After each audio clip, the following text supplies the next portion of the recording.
वासुदेवाय। ॐ नमो भगवते वासुदेवाय। ॐ अज्ञानतिमिरान्धस्य ज्ञानाञ्जनशलाकया चक्षुर्मिलितं येन तस्मै श्रीगुरवे नमः।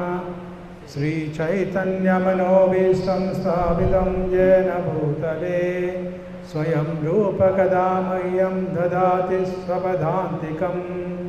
वन्देऽहं श्रीगुरो श्रीयुतापदकमलं।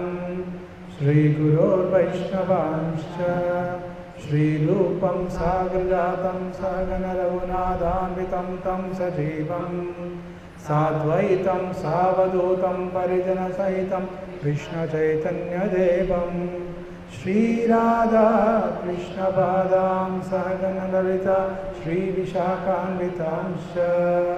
हे कृष्ण करुणा सिन्धो दीनबन्धो जगत्पते गोपेश गोपिका कान्त राधा कान्त नमोऽस्तुते। तप्तकाञ्चन गौराङ्गी राधे वृन्दावनेश्वरी वृषभानुसुते देवी प्रणमामि हरिप्रिये। वाञ्छाकल्पतरोभ्यश्च कृपा सिन्धुभ्य एव च पतितानां पावनेभ्यो वैष्णवेभ्यो नमो नमः। नमः ॐ विष्णुपादाय कृष्णप्रेष्ठाय भूतले श्रीमते भक्तिवेदान्त स्वामिनिति नामिने। नमस्ते सारस्वते देवे गौरवाणी प्रचारिणे निर्विशेष शून्यवादी पाश्चात्यादेशतारिणे। जय श्री कृष्ण चैतन्य प्रभु नित्यानंद श्री अद्वैत गदाधर श्रीवासदि गौरभक्तवृंद। हरे कृष्णा कृष्णा कृष्णा हरे हरे हरे राम राम राम हरे हरे। చదువుతున్న శ్రీమద్భగవద్గీత నుండి 63 పైన శ్లోకం చూడండి. 3వ అధ్యాయం 33వ శ్లోకం. నాతో పాటు అందరూ చెప్పండి. సదృశం చేష్టతే స్వస్యాః ప్రకృతిర్జ్ఞానవానపి ప్రకృతిం యాంతి భూతాని నిగ్రహ కిం కరిష్యతి. సదృశం చేష్టతే స్వస్యాః ప్రకృతిర్జ్ఞానవానపి ప్రకృతిం యాంతి భూతాని నిగ్రహ కిం కరిష్యతి. సదృశం చేష్టతే స్వస్యాః ప్రకృతిర్జ్ఞానవానపి ప్రకృతిం యాంతి భూతాని నిగ్రహ కిం కరిష్యతి. సదృశం చేష్టతే స్వస్యాః ప్రకృతిర్జ్ఞానవానపి ప్రకృతిం యాంతి భూతాని నిగ్రహ కిం కరిష్యతి. సదృశం చేష్టతే స్వస్యాః ప్రకృతిర్జ్ఞానవానపి ప్రకృతిం యాంతి భూతాని నిగ్రహ కిం కరిష్యతి. సదృశం చేష్ట స్వాసాః సదృశం చేష్టతే స్వస్యాః ప్రకృతిర్జ్ఞానవానాపి ప్రకృతిర్జ్ఞానవానపి ప్రకృతిం యాస్తి భూతాని ప్రకృతిం యాంతి భూతాని నిగ్రహ కిం కరిష్యతి. సదృశం చేష్టతే స్వస్యాః ప్రకృతిర్జ్ఞానవానపి ప్రకృతిం యాంతి భూతాని నిగ్రహ కిం కరిష్యతి.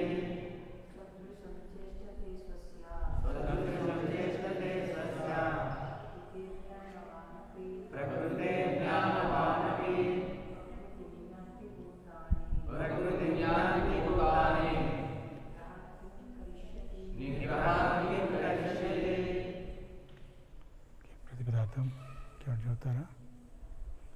ప్రతిపదార్థం సదృశం తగినట్లు చేష్టతే చేయును స్వస్యాహ తన యొక్క ప్రకృతే స్వభావమునకు జ్ఞానవానపి జ్ఞానవంతుడైనను ప్రకృతిం స్వభావమును యాంతి పొందును భూతాని జీవులన్నీయును నిగ్రహం నిగ్రహము కిం ఏమి కరిష్యతి చేయగలదు. తాత్పర్యం భాష ఏసీ భక్తివంత స్వామి ప్రభుపాద్ జగద్గురు శ్రీల ప్రభుపాద్కి తాత్పర్యం. జ్ఞానవంతుడైన మనుజుడు సైతం తన గుణమును అనుసరించే కర్మను అనుసరించును. ఏలనన జీవులందరూ త్రిగుణముల నుండి లభించిన తమ స్వభావంనే అనుసరించరు. అట్టి ఎడ నిగ్రహమేమి చేయగలదు. భాష్యం. భగవద్గీత యొక్క 7వ అధ్యాయమున 7వ అధ్యాయం 14వ శ్లోకం. శ్రీకృష్ణ భగవానుడు తెలిపిన రీతి సంపూర్ణ కృష్ణ భావన అనేది ఆధ్యాత్మిక స్థితిని పొందనిదే ప్రకృతి జన్య త్రిగుణములు ప్రభావం నుండి ఎవరునూ ముక్తిని పొందలేరు. కావున లౌకిక భావనలో గొప్ప విద్వాంసుని పేరు పొందిన వానికి సైతం కేవలం సిద్ధాంత మాత్ర జ్ఞానముచే ఆత్మను దేహమునకు అన్యంగా కాంచుట, మాయాబంధం నుండి ముక్తిని పొందుట సాధ్యము కాదు. శాస్త్ర పాండిత్యం గల వారిగా పైకి ప్రదర్శనం కావించుచు అంతరంగమున ప్రకృతి గుణములను జయించలేని నామమాత్ర ఆధ్యాత్మిక వాదులు పెక్కురు కలరు. మనుజుడు విద్యా జ్ఞాన సంపన్నుడైనను అతని యొక్క అనంతకాల ప్రకృతి సహచర్యముచే బద్ధుడై ఉండును. మనుజుడు తన భౌతిక స్థితిని అనుసరించి వివిధ ధర్మములలో నియుక్తుడై ఉన్నను అట్టి కర్మబంధముల నుండి ముక్తి నొందుటకు కృష్ణ భక్తి రసభావనము మహా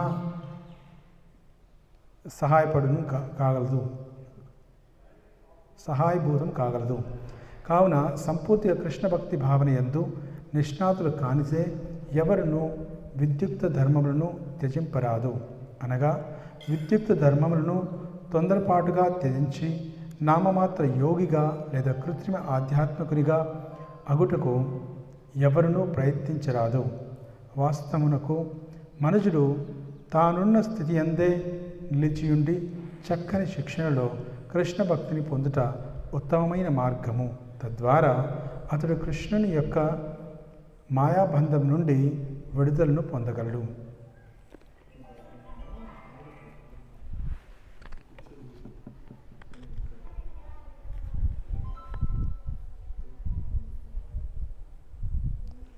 సో దయచేసి అందరూ కూడా కొంచెం మొబైల్స్ని ఐదర్ సైలెంట్ మోడ్లో కానీ స్విచ్ ఆఫ్ ఆన్ చేసాను అట్లీస్ట్ ఫర్ సమ్ టైం.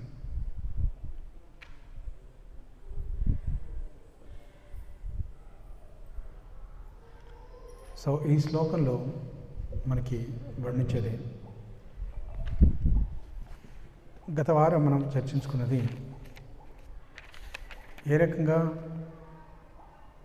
సదృశ్యం చేస్తే సస్యాహ ప్రకృతి జ్ఞానవానపి ప్రకృతి యాంతి భూతాని వరకు, అంటే ఏ రకంగా ప్రకృతిని అనుసరించి సో ఒక వ్యక్తి తన యొక్క కర్మలను అనుసరిస్తాడు,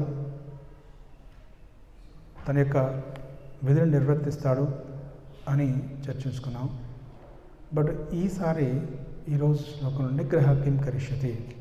సో ఒకవేళ నిగ్రహించినప్పటికి కూడా అది ఏ రకంగా మన స్వభావాన్ని పరిపూర్ణంగా నిగ్రహించలేమని చెప్పేసి దీంట్లో చర్చించుకుందాం. మనకి భగవద్గీత అనేది ఒక ఆచరణీయమైనటువంటి గ్రంథం. ప్రిన్సిపల్స్ ఏవైతే సిద్ధాంతాలు ఏవైతే దీంట్లో చర్చించబడ్డాయో స్పష్టంగా we can practice these things. బయట ఎన్నో రకాలైనటువంటి సెమినార్స్, పర్టికులర్గా పవర్ ఆఫ్ హ్యాబిట్స్ అని, అంటే కొన్ని అలవాట్లు అనేది ఎంత కఠినంగా ఉంటాయి, వాటిని విడనాడడం అనేది చాలా విధాలుగా చెప్తుంటారు. అంతెందుకు మేము ఎట్టైనా కాలేజ్కి వెళ్ళినప్పుడు కార్పొరేట్ సెక్టార్స్లో ఇలాంటి సెమినార్స్ ఎన్నో చేసాం. So it has got good effect. In the sense చెప్పడంలో ఉద్దేశం ఏమిటంటే, ఈ శ్లోకం నిగ్రహ కిం కరిష్యతి అనే పదం అనేది మనం ఆర్టిఫిషియల్గా ఎంత ప్రయత్నించినప్పటికీ కూడా అది అవ్వదు. స్వభావాన్ని ఎలా మార్చుకోవాలని చేయాలి అని చెప్పేసి వర్ణిస్తుంది. ఇంకొక రకంగా చెప్పాలంటే, సహజంగా ఉండేటువంటి ఒక స్వభావం అనేది ఉంటుంది ప్రతి వ్యక్తికి కూడా. అది బ్రాహ్మణ, క్షత్రియ, వైశ్య ఏదో వర్ణాల్లో వచ్చేటువంటి గుణ కర్మ మనం దేంట్లో అయితే ఏ గుణంలో అయితే ఉన్నామో, ఏ కర్మ అయితే చేస్తున్నామో దాని ఆధారంగా వీటిని బట్టి మనకి ఒక ప్రత్యేకమైన స్వభావం ఉంటుంది. దాని ద్వారా మనం ఒక కార్యాలు నిర్వహిస్తామని చెప్తాం. చూడండి, అలవాట్ల విషయానికి వచ్చినట్లయితే హ్యాబిట్స్. సో మనకి అలవాట్ల విషయానికి వచ్చినట్లయితే ఇది అతి కష్టం అని అంటారు. ఎలా అంటే, ఏదైనా ఒక అలవాటు అనుకోండి, ఇక్కడ ఎవరైనా ఉన్నారా, ఎలాంటి బ్యాడ్ హ్యాబిట్స్ లేకుండా 100% ఐఎమ్ డీప్ ప్యూర్ అనేవాళ్ళు ఎవరున్నారు? చేతులతో. Anyone else? Okay, so will come to you. So దీంట్లో మీరు ఒకటి ఆలోచించకూడదు, కేవలం 4 నియమాలు మాత్రమే అని అనుకోకూడదు. దాంట్లో ఇంకో ఎన్నో ఉన్నాయి. Will come to you. So కొన్ని విషయాలు మనం చర్చించినట్లయితే, లెట్ us say ఫస్ట్ మొట్టమొదటిగా అలవాట్లు అనేది ఎలాంటివంటే, ఒకసారి దానికి అలవాటు పడిపోయాము అనంటే అది ఏదైనా కావచ్చు.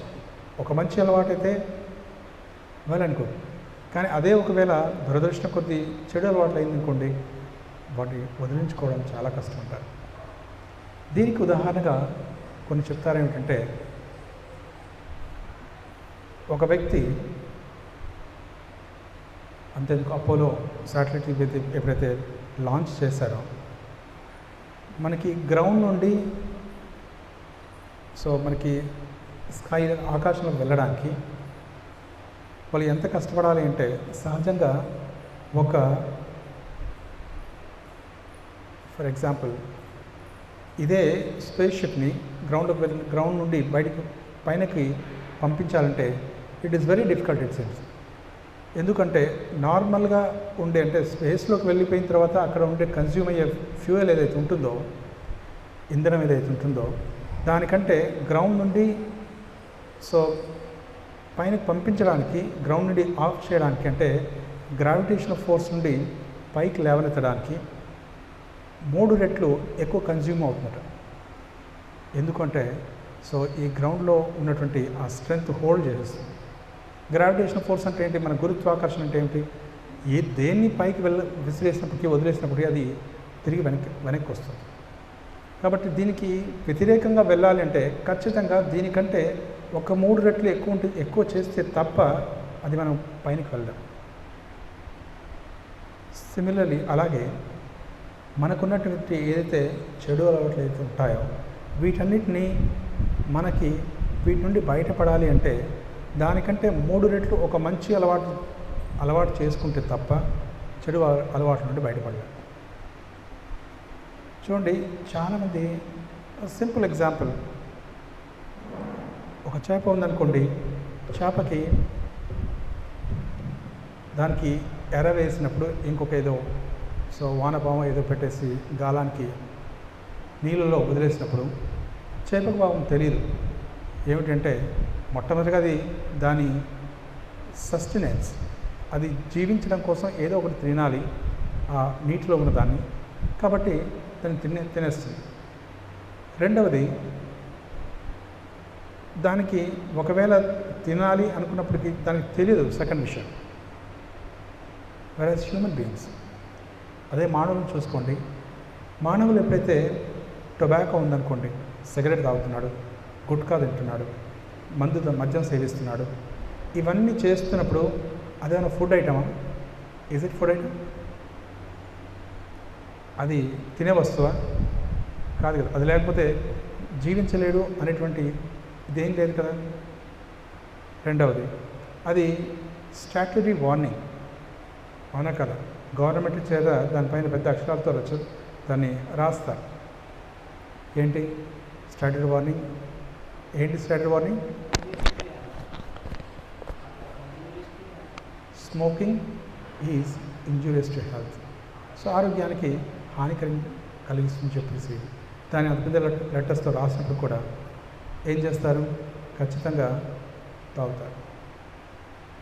కాబట్టి ఇది హ్యాబిట్ అనేది ఇట్ ఈస్ వెరీ డిఫికల్ట్. అలాగే ఇట్స్ లైక్ కోజీ బెడ్ అంటారు. సో జనరల్గా ఎప్పుడైతే అలవాట్లోకి వెళ్తున్నప్పుడు ఎలా ఉంటుందంటే, ఎప్పుడైనా ఆలోచించండి, ఎర్లీ మార్నింగ్ లేవాలనుకుంటారు, కానీ ఒక మంచి బెడ్, ఏసీ, కంఫర్టబుల్ ఏసీ ఉందనుకోండి, అట్మాస్ఫియర్ ఉందనుకోండి, so nobody likes to get up, అవునా కాదు, ఎవరికి కూడా లేవాలని ఇష్టం ఉండదు. అలాగే అలవాట్లకి మొట్టమొదటిగా దాంట్లో వెళ్తున్నప్పుడు నువ్వు వెళ్తున్నట్టు కూడా అనిపించదు. గ్రాడ్యువల్గా ఒకసారి దాంట్లో కాటప్ అయిపోయిన తర్వాత, దాంట్లో సో పడిపోయిన తర్వాత బయటికి రాకుండా ఉంటారు. అలాగే ఫస్ట్ ఈ అలవాట్లు అనేవి లైక్ ఏ కాబ్ వెబ్స్ అంటారు. అంటే మనకి చూస్తాం కదా, కాబ్ వెబ్స్ అంటే సాలిడ్ పెట్టేటువంటి గూళ్ళు లాంటివి. జస్ట్ ఒక ఫింగర్తో జస్ట్ సింపుల్ ఇలా అంటే విరిగిపోతాయి, మొత్తం కింద పడిపోతుంది. కానీ తర్వాత దానికి అలవాటు పడిపోయిన తర్వాత పెద్ద వైర్ లాగా, జిఐ వైర్ లాగా స్ట్రాంగ్గా ఉంటుంది. You cannot break it. Simple ఉదాహరణ ఏమిటంటే, చిన్నప్పుడు ఏనుగుకి ఎప్పుడైతే చిన్నగా ఉంటుందో బేబీ ఎలిఫెంట్, ఆ టైంలో దానికి కాలుకి కట్టేస్తాట. అలాగే రెగ్యులర్గా కట్టేస్తూ ఉంటారు. అది పెద్దగా అయిన తర్వాత కట్టారట వదిలేస్తారు. కానీ యాజ్ ఇట్ ఈస్ అది కొంచెం అక్కడే ఉంటుంది. అది అనుకుంటుంది ఏమిటి అంటే, నన్ను కట్టేసే ఉంచాలని చెప్పేసి. సో ఆ బాండేజ్ అనేది ఎలా ఉంటుంది. సమ్టైమ్స్ ఈ అలవాట్లు ఏమిటంటే, ఇనీషియల్గా ఏదో ప్లెజర్ కోసం చేస్తుంటారు, ఏదో ఒక ఆనందం కోసం చేస్తుంటారు. కానీ తర్వాత అది ఎంత భయంకరంగా అనిపించినప్పుడు, దానికి ఎన్ని రకాలైన ఆరోగ్య కారణాలకు దారితీస్తున్నప్పుడు కూడా, అనారోగ్య కారణాలకు దారితీస్తున్నప్పుడు కూడా దాన్ని వదిలేయలేరు. They have to consume that. So ఈ రకంగా ఈ అలవాట్లు అనేవి వాటి నుండి బయటపడినది ఇట్స్ వెరీ డిఫికల్ట్. ఇంకొక విషయం ఏంటంటే, అదే మద్యపానం సేవించడం చూడండి. అది చేసిన తర్వాత పీపుల్ ఎన్ని రకాలైనటువంటి నాన్ సెన్స్ చేయాలో they do it. They can't stop it. అదే ఎనీ అదర్ బ్యాడ్ హ్యాబిట్స్ తీసుకున్నప్పటికీ సో అది they can't give up. Simple ఉదాహరణ ప్రభుపాద వారు చెప్తారు. ఒకసారి ఒక వ్యక్తి దొంగతనం చేసే అలవాటు ఉండేది. వాళ్ళందరూ కలిసి బృందావనానికి వెళ్తారు. మిగతా వాళ్ళతో కలిసి తన బృందావనానికి వెళ్తాడు. వెళ్ళిన తర్వాత రాత్రి సమయం అవుతుంది. తనకి కాస్త చేతులు ఇచ్చింగ్ అనేది స్టార్ట్ అవుతుంది. ఏదో రకంగా ఏదో ఒకటి దొంగతనం చేయాలి. అక్కడందరూ కూడా తనతో పాటు వెళ్ళిన వాళ్ళందరూ కూడా బ్యాగ్స్ అవన్నీ ఉంటాయి. కానీ ఇది ధామం, క్షేత్రం, అక్కడ ఏం చేయకూడదు, మరి ఏం చేయాలని ఆలోచిస్తుంటాడు. సో ఏదో ఒకటి చేద్దామని చెప్పేసి ఒక బ్యాగ్ ఇంకో చోట పెడతాడు, ఆ బ్యాగ్ ఇంకో చోట పెడతాడు, అలా మార్చేస్తారు. వీళ్ళందరూ లేచేసరికి వాళ్ళు వెతుక్కుంటుంటారు, నా బ్యాగ్ ఎక్కడ అని చెప్పేసి. He could not steal anything from దాన్, ఎందుకంటే క్షేత్రం కాబట్టి. బట్ అతనికి ఉన్నటువంటి అలవాటును మాత్రం మార్చుకోలేకపోయాడు. సో అంత స్ట్రాంగ్గా ఉంటాయి. ఒక రాజుగారు ఉండేవారు. తనకేంటంటే, ఎవరైనా గెస్ట్ వచ్చారనుకోండి తన కోర్టులోకి, వెంటనే బయటికి వెళ్ళేసి వాళ్ళు వేసుకున్న చెప్పులను ఎక్కడో దొంగతనం చేసే బయట ఎక్కడో దాచేసి వచ్చేసేవాట. రాజు అయినప్పటికి కూడా తనకు ఉండేటువంటి అలవాటు అనేది మార్చుకోలేకపోయాడు. సిమిలర్లీ ఇవి కొన్ని చెడు అలవాట్లు అయి ఉండొచ్చు. ఎంతమందికి ఇక్కడ సింపుల్ విషయం ఏమిటంటే, ఏదో టీవీ చూస్తున్నాం లేదా ఎవరితో మాట్లాడుతున్నాం, గోళ్ళు కొరికేటువంటి అలవాటు అని చెప్పండి.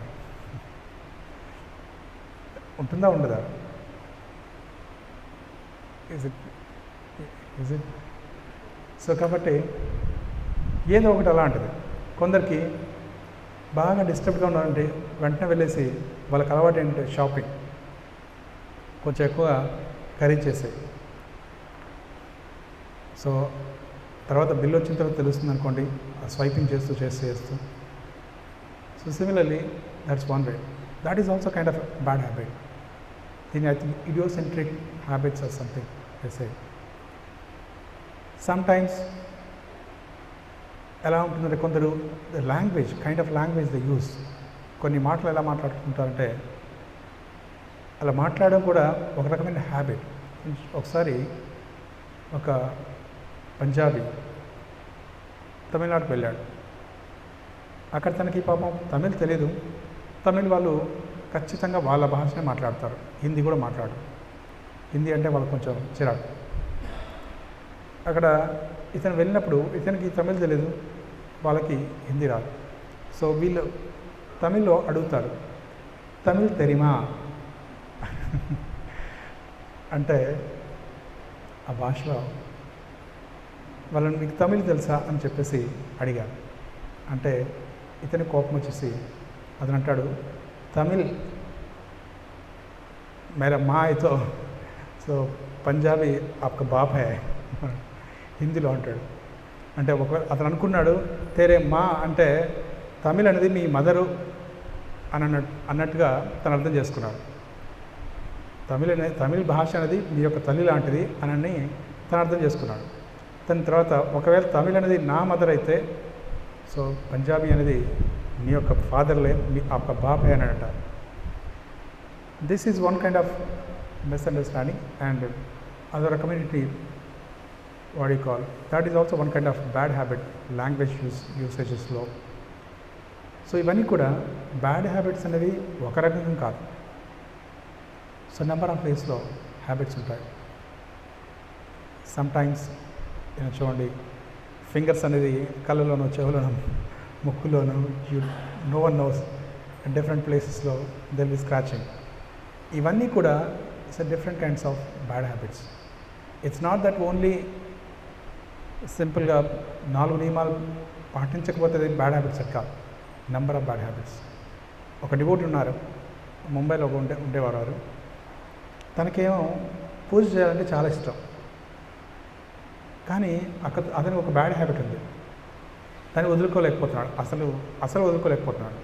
ఏమిటా బ్యాడ్ హ్యాబిట్ అంటే ఫింగర్ వెళ్ళేసి లిప్స్ టచ్ చేయడం, లేదంటే ముక్కులో టచ్ చేయడం తనకు ఒక బ్యాడ్ హ్యాబిట్. పూజలో ఎలా అంటే ఈ భాగాలను దేన్ని టచ్ చేసినా, కళ్ళకి టచ్ చేసినా, చెవులను టచ్ చేసినా, హెయిర్ టచ్ చేసినా, లిప్స్ టచ్ చేసినా, సో ఎక్కడ టచ్ చేసినప్పుడు కూడా ఇమ్మీడియట్గా వాళ్ళు ఆచరణ చేసుకోవాలి. మళ్ళీ అలా ఎన్నిసార్లు ఆచరణ చేసుకుంటారు.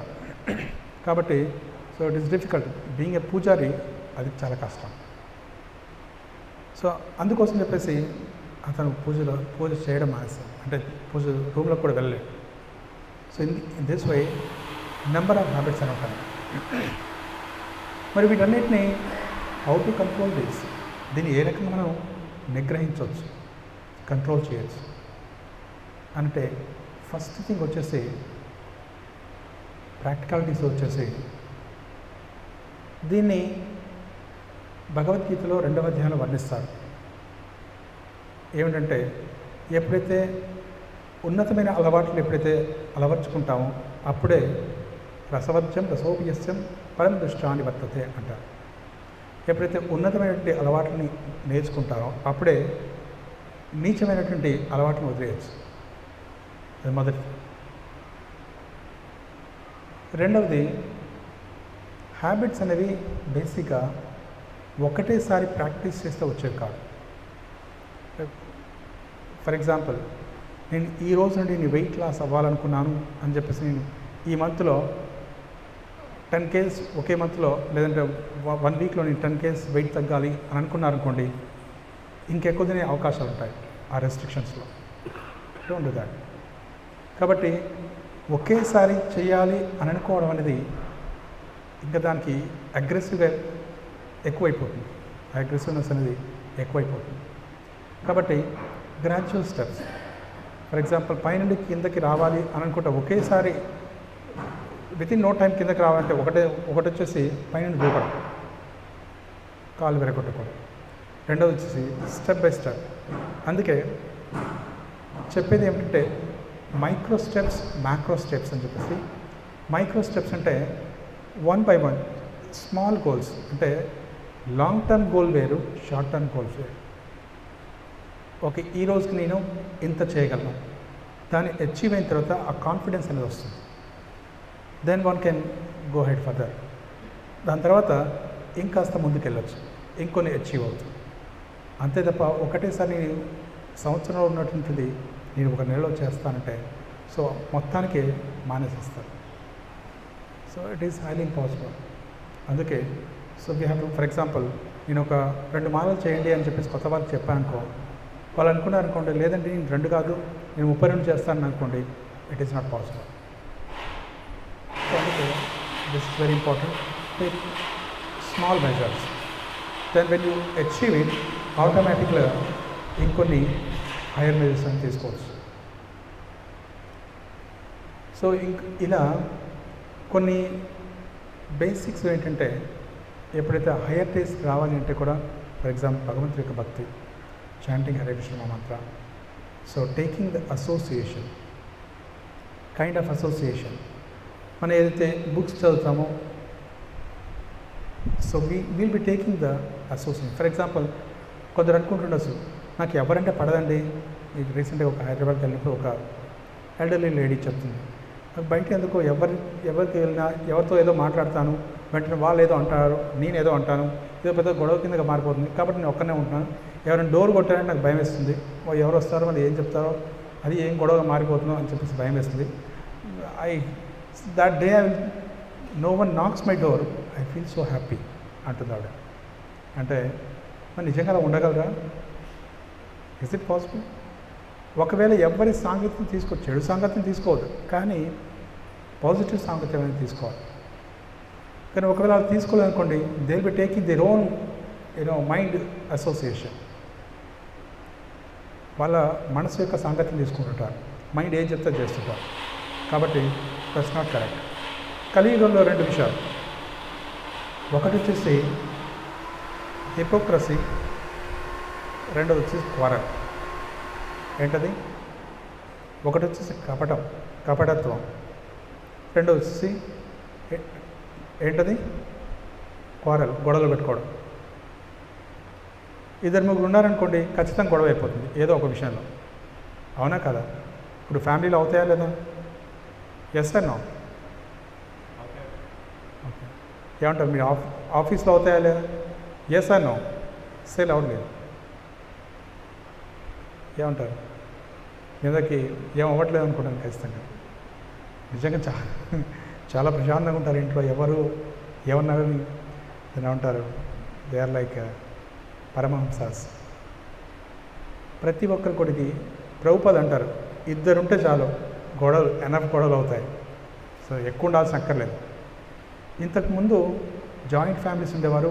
10 members, 12 members, 30 members, 40 members ఉండేవారు.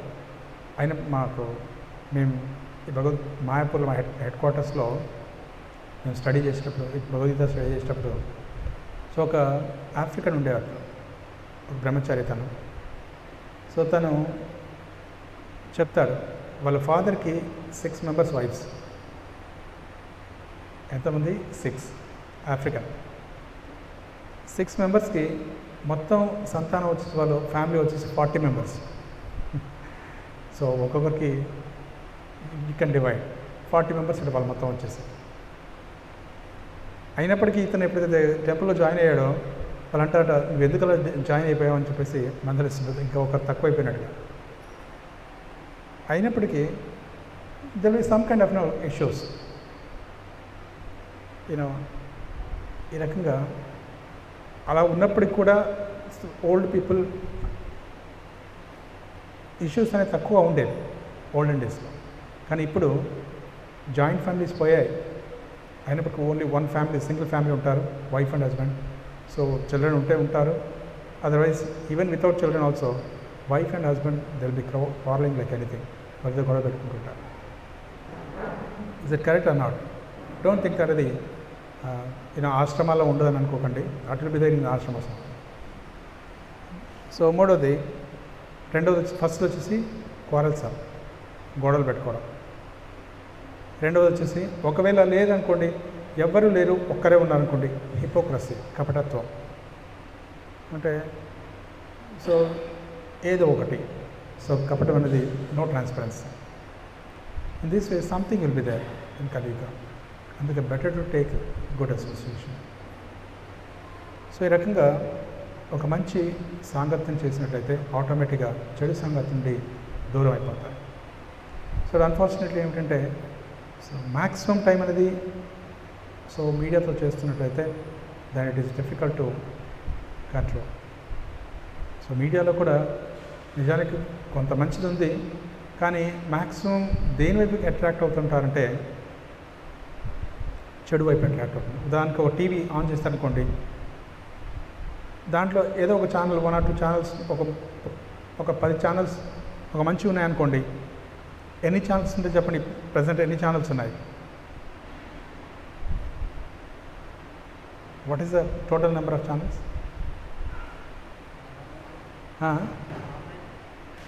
అప్రాక్సిమేట్ ఎన్ని ఉంటాయంట? ఏంటి ఎవరింట్లో టీవీలు లేవా? 50-60 అంతే.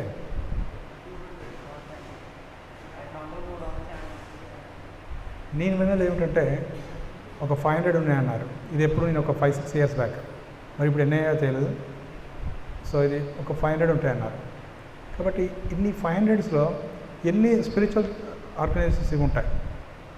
సో దాంట్లో మళ్ళీ ఒరిజినల్ ఎన్ని ఉంటాయి, ఒరిజినల్ స్పిరిచువల్ ఛానల్స్ ఎన్ని ఉంటాయి, అది ఎంతసేపు వస్తుంది? Even for example TTD channel open చేయండి, అది వచ్చేది కాసేపు, దాంట్లో అడ్వర్టైజ్మెంట్ ఎంత ఉంటుంది? కాబట్టి దేనికి అట్రాక్ట్ అవుతారు జనాలు మోస్ట్ ఆఫ్ ద టైం. కాబట్టి ఇటు అడ్వర్టైజ్మెంట్ చూడడం, అటు షాపింగ్ చేయడం, అడ్వర్టైజ్మెంట్ షాపింగ్ చేయడం, ఇది తప్ప ఇంకేం ఉండదు. సో కాబట్టి అది hardly it goes in to our registers in to our brains. కాబట్టి అది డిఫికల్ట్. సో ఎప్పుడైతే ఏదైతే మనం కైండ్ ఆఫ్ అసోసియేషన్, ఎలాంటి బుక్స్ చదువుతున్నాం, ఎలాంటి మూవీస్ చూస్తున్నాం, ఎలాంటి వాళ్ళతో మాట్లాడుతున్నాం, ఇవన్నీ కూడా మనకి ఎఫెక్ట్ చేస్తుంది కాన్షియస్నెస్. అందుకే so always should be in touch with devotees and literatures. So మంచి ప్రవచనాలు ఇవన్నీ కూడా వింటున్నట్లయితే ఆటోమేటిక్గా so bad association goes away. So అందుకే ఐ రిక్వెస్ట్ ఎవ్రీవన్, కనీసం వారానికి ఒకసారి ఇలా వచ్చినట్లయితే సమ్ పాయింట్స్ అన్నీ చెప్పే 2 గంటల్లో మొత్తం సో ఒక అనాలిసిస్ ప్రకారంగా 100%లో మనకు రిజిస్టర్ అయ్యేది కేవలం 20%. ఆ 80% ఎక్కడో గాల్లో పోతుంది. అట్లీస్ట్ ఆ 20% అన్న రిమైనింగ్ ఉందనుకోండి మన హార్ట్లో, ఓకే ఈ పాయింట్స్ అనేది చెప్పారు, దాంట్లో so I will work on this, దాంట్లో ఒక పాయింట్ మీదైనా మనం వర్క్ చేసామనుకోండి, దాని ఇట్ విల్ బి గుడ్. అందుకే సో సాంగత్యం అనేది మోస్ట్ ఇంపార్టెంట్. సో అందుకే దయచేసి ఎవ్రీ వీక్ రండి. అదే కాకుండా వన్స్ ఇన్ ఇయర్, సంవత్సరంలో ఒకసారి ఒక యాత్ర, some inspiration. So Brindavan, Mathura, Dwarka, Vrindavan ఇవన్నీ కూడా బోర్డ్ అని ఉన్నాయి. So you can visit some place. This way festivals వీటన్నిటిగా అటెండ్ అవ్వడం, it's very important. Then we can give up the old habits. Old habits die hard అంటారు. It's very difficult. So I request everyone, so please, otherwise నిగ్రహ కిన్ కరిష్యతి, కేవలం suppressing ద్వారా అది వెళ్ళేది కాదు. కేవలం అంటే ఒక అలవాటుని అణిచివేయడం ద్వారా మనం వాటి నుండి బయటపడలేము. So take small steps, shorter goals, పైగా ఒక ఉన్నతమైనటువంటి సాంకేతికం తీసుకోవడం ద్వారా బయటపడడం తప్ప so we can't really get out. కొన్ని సమయాల్లో ఏంటంటే ఒకవేళ భక్తిలోకి వచ్చిన తర్వాత కూడా అవి ఏమిటంటే ఇంకా పోవట్లేవు అంటే ఒక అతను చెప్తాడు. ఒక సీనియర్ డివోటీ 80 సంవత్సరాలు తనకి ఆల్మోస్ట్ చాలా 40 years నుండి 45 years నుండి తను ప్రాక్టీస్ చేస్తున్నాడు భక్తి. అది కూడా సాధారణ భక్తి కాదు, చాలా సీరియస్గా. సో తను చేస్తున్నటువంటి వ్యక్తి తను అంటాడు, ఇప్పటికి కూడా నాకు ఉన్నటువంటి ఏదైతే ఆ థాట్స్ అనేవి హాంట్ చేస్తుంటాయి. సో ఎప్పుడైతే భక్తికి రాకముందే అంటుంటారు. కానీ ప్రభుపాల వారు ఏం చెప్తారంటే, థాట్స్ అనేది న్యాచురల్గా ఉంటాయి, సహజంగా వచ్చేవి, కానీ డోంట్ యాక్ట్ ఆన్ దెమ్ అంటారు. దాన్ని ఎప్పుడైతే మనసులో ఆలోచన రాగానే దానిపైన ఇది నేను ఈ కార్యాన్ని చేయాలి అని చెప్పి ఇమీడియట్గా ఆ ఇంపల్స్ నేచర్ అనేది రాకూడదు. సో దానిపైన యాక్ట్ చేయనంత వరకు ఓకే. కలియుగంలో ఒక అదృష్టం ఏమిటంటే, మానసికంగా చేసేటువంటి ఏదైతే పాపం ఉంటుందో అది పాపంగా పరిగణించబడదు. కానీ మానసికంగా ఏదైనా పుణ్యం చేస్తారనుకోండి, దాన్ని పుణ్యంగా పరిగణిస్తబడుతుంది. మనసులో కృష్ణ గురించి తెలుసుకున్నారు, లేదంటే ఇస్కాన్ మందిరానికి వెళ్దాం తలుచుకున్నారు, లేదంటే నామం జపం చేద్దాం తలుచుకున్నారు, ఆటోమేటిక్గా మీకు ఆ పుణ్యం వచ్చేస్తుంది. కానీ పాపం చేసుకున్నప్పుడు పాపం రాదు, బట్ అట్లీస్ట్ కానీ ఎప్పుడైతే యాక్ట్ చేస్తామో దానిపైన చేయడం ప్రారంభిస్తామో దెన్ సో మన అకౌంట్ అనేది పెరుగుతుంది. So keep it in mind all these things. ఈ విషయాన్ని గుర్తుపెట్టుకొని సో వీటన్నిటిని ఆచరించడానికి ప్రయత్నిద్దాం. సో ప్రతి ఒక్కరు కూడా ఏదో ఒక హ్యాబిట్స్ అనేది ఇంక్లూడ్ మీ. సో వీఆర్ కండిషన్ సోల్స్, బద్ధజీవులం కనుక నంబర్ ఆఫ్ బర్త్స్, ఎన్నో జన్మల క్రితం వస్తున్నటువంటి ఈ హ్యాబిట్స్ అనేది ఒకే రోజుల్లో వెళ్ళాలంటే, అంటే కొన్ని ఇయర్స్ వెళ్ళాలంటే వెళ్ళవు. కాబట్టి so gradual practice, so gradual measurement తీసుకున్నట్లయితే so we can give up all these habits. Okay, any questions or comments? ఏమైనా ప్రశ్నలు ఉన్నాయా?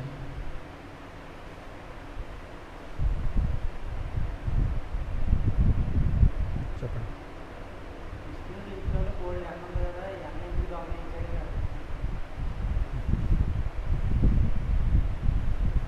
సో ఏమన్నా జనరల్ అయితే సంథింగ్ ప్రశ్న ఎలా అడగాలంటే సంథింగ్ రిలవెంట్ అడగాలి, అంటే ఈరోజు చర్చించుకున్న టాపిక్కి. బట్ అయినప్పటికీ అలా టెల్ దట్ అయినప్పటికీ ఆ సమాధానం చెప్తాను.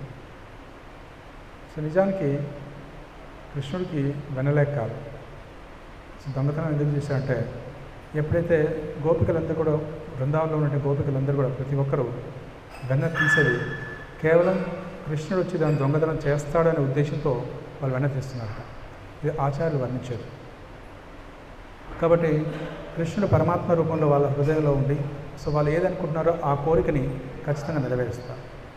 దానికి గోపికలందరూ కూడా సో వాళ్ళందరూ కాత్యాయని వ్రతం చేస్తారు. దేనికోసం అంటే కృష్ణుడు భర్తగా రావాలి చేస్తున్నప్పుడు, మరి కృష్ణుడు భర్తగా రావాలంటే అప్పుడు వస్త్ర దాని ఏమంటారు, చోర, ఈ స్టీల్స్ గార్మెంట్స్.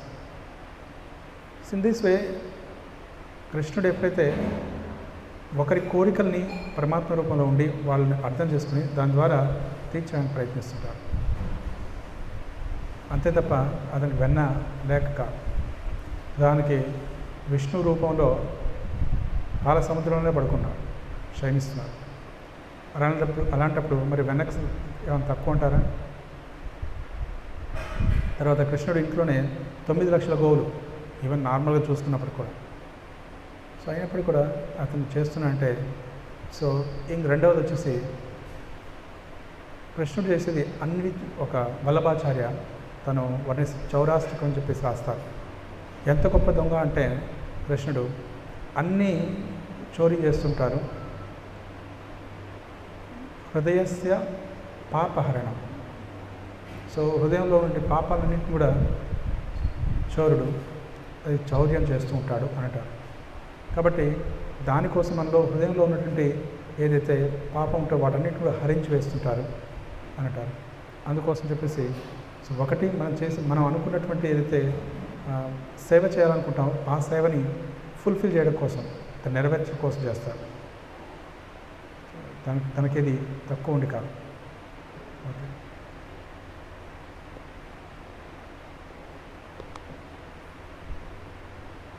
సో రీసెంట్లీ ఒక సీనియర్ డివోటీ చెప్తున్నారు, వింటున్నాను, సంథింగ్ రిలేట్ దీనికి సంబంధించింది.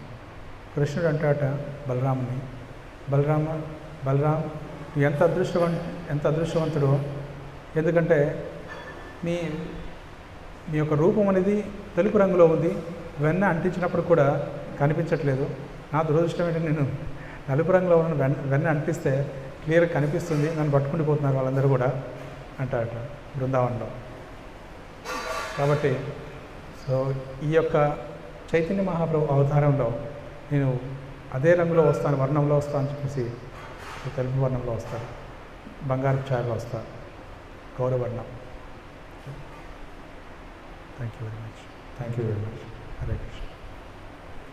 సో ఈరోజు we have our birthday boy.